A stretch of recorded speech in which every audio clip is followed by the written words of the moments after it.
I know I've only had my 6S Plus for about a week, so I can't go too in-depth with comparisons, but I'm going to do my best to give an unbiased review when pitting it against my Nexus 6P.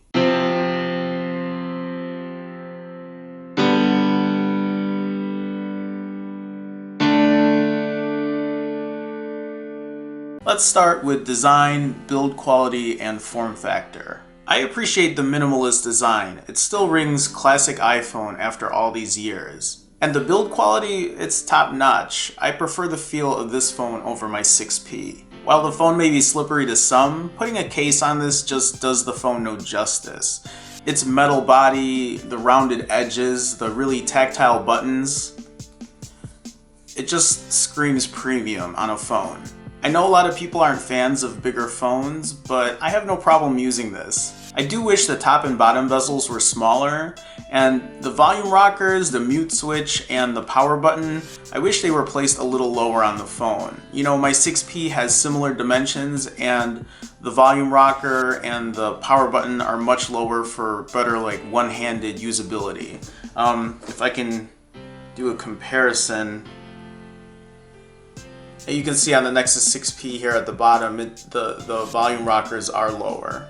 As far as performance goes, I haven't noticed any lag, with the exception of unlocking my phone. Sometimes, and I'm saying sometimes, occasionally when I unlock my phone, there's a small hiccup, but that doesn't really affect my overall use. Other than that, everything flows smoothly. I can go through a typical day, go from app to app, and have no issues. In an earlier video, through some testing, I've also noticed that the 6S Plus was opening apps faster than my 6P. Not by a huge margin or anything, but I do want to note that. I'm not a gamer, so I can't speak in regards to that, but reviews, reviewers, and benchmarks always have the iPhone 6S Plus, even the 6S, at the top of their performance. The battery on the 6S Plus is excellent. I can go through a whole workday and still make it home with a lot of battery to spare. And I consider myself to be a heavy user. I would say I average about 4 to 5 hours of screen on time. The 6S Plus handles a full day for me, and the battery is something I never have to worry about.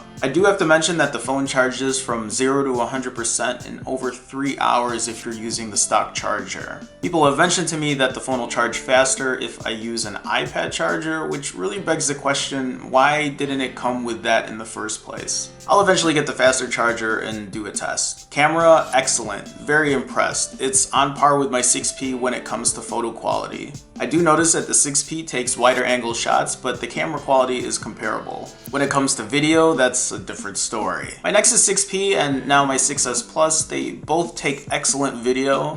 They have excellent video quality, but the OIS on the 6S Plus just makes for more of a less shaky, less jittery, more smoother video. And the 6P just falls flat in that department. If you're not a big user of video, then that's not really a big deal, but for me, I take a lot of pictures and I find myself now more so than ever taking actually more video than I do pictures. The 6S Plus does an excellent job doing both. The bottom facing speaker on the 6S Plus is okay.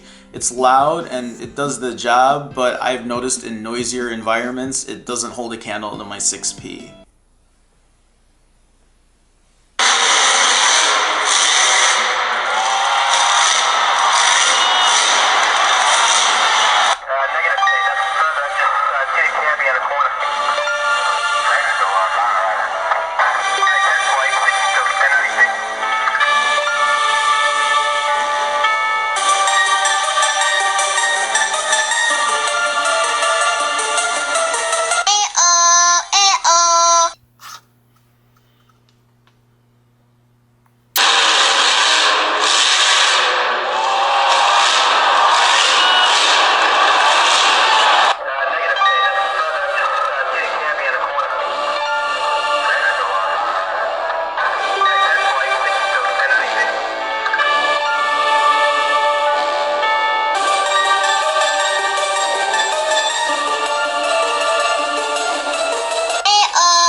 But when it comes to either of these phones, neither of them hold a candle to the Moto X Pure as far as speaker quality. That's the king of speaker quality on a smartphone. The fact that the 6S Plus has large bezels, it really would have been nice to see them plant a front speaker somewhere up or on the bottom. Fingerprint reader is number 1, accurate, and number 2, super fast.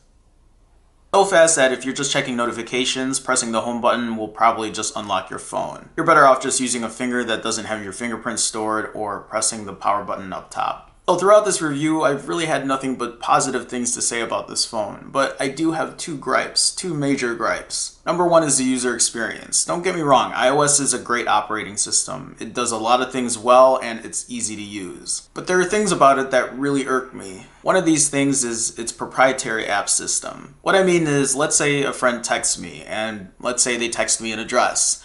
I can click the link to open the address and it'll open Apple Maps, but only Apple Maps, nothing else. I'll never get the option to open Google Maps, Waze, or any other map app. On Android, you're given the choice to use whatever you want as the default. This also holds true in Android with a mobile web browser. You don't have to use Chrome as your default or something like the gallery. You can download a third-party app if you're not happy with it. In an earlier video, I talked about how I couldn't share a YouTube video directly through Hangouts. I had to instead copy the URL, manually open Hangouts, and then paste the link. Not the biggest deal in the world, but it becomes tedious. And tedious enough that I can see people swaying away from using other apps because it's just not as efficient as what Apple is giving you to use. And that's a problem. That really is a problem. That's kind of like forcing you to use something because the options aren't there for you. In that earlier video, I downloaded Kik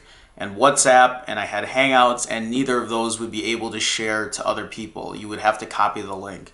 On Android, it gives you all those options. You download any of those messengers, it will show up as a shareable option. See, here's the thing. As an Android user, I'm used to downloading third-party apps. I like seeing what other developers can make that can give you a better experience over stock Android or the stock Android apps. And it's nice to see that Google gives you the option to change your Messenger over their stock app, or their phone dialer, or their camera app. They give you the option to use different apps as your default, and iOS just never gives you that choice. Another part of the user experience is the way icons are laid out on the home screen. It works, don't get me wrong, it's very simple, but on an iPhone 6s Plus, this is a big phone, and I cannot just easily reach the top apps like I would if they were just maybe at the bottom row or the 2 bottom rows. On Android, I don't have to keep the apps at the very top. I have an app drawer, so I can keep everything in there, or I can just use the bottom row for my icons. So if I just wanted one page on my home screen that has 2 icons, I have to keep these 2 icons on the top left. That's the only way that iOS lets me use it. And you can imagine just trying to use those top icons will be a chore. Again, not the biggest deal in the world, but when you have Android that gives you a flexible option of keeping your icons on the screen or not even keeping any icons on the screen, then that becomes a different way that you look at your phone or you question the operating system. You might not agree with me, you might think that I'm making a big deal out of nothing, but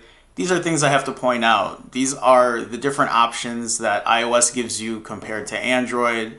And really, ultimately, it's just about what you prefer. Number 2, I'm not going to go in depth with this. There's really not much to go into. I just want to talk about the cost. A 16 gig iPhone 6s Plus is $749.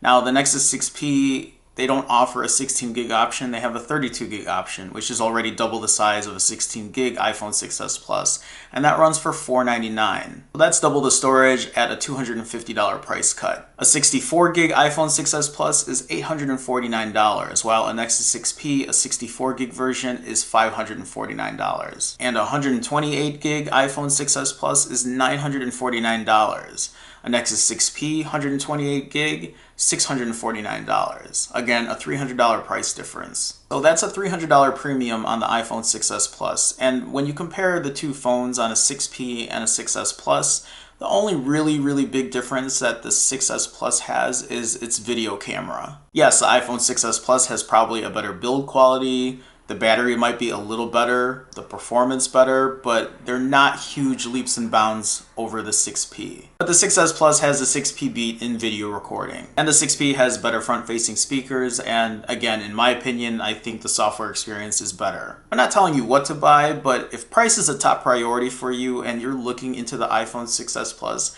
I would definitely at least give the Nexus 6P a look.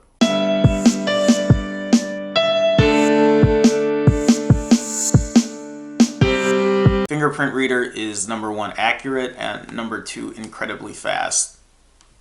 Fingerprint reader is number 1 accurate and number 2 super fast. Is number 1 accurate and number 2 super fast.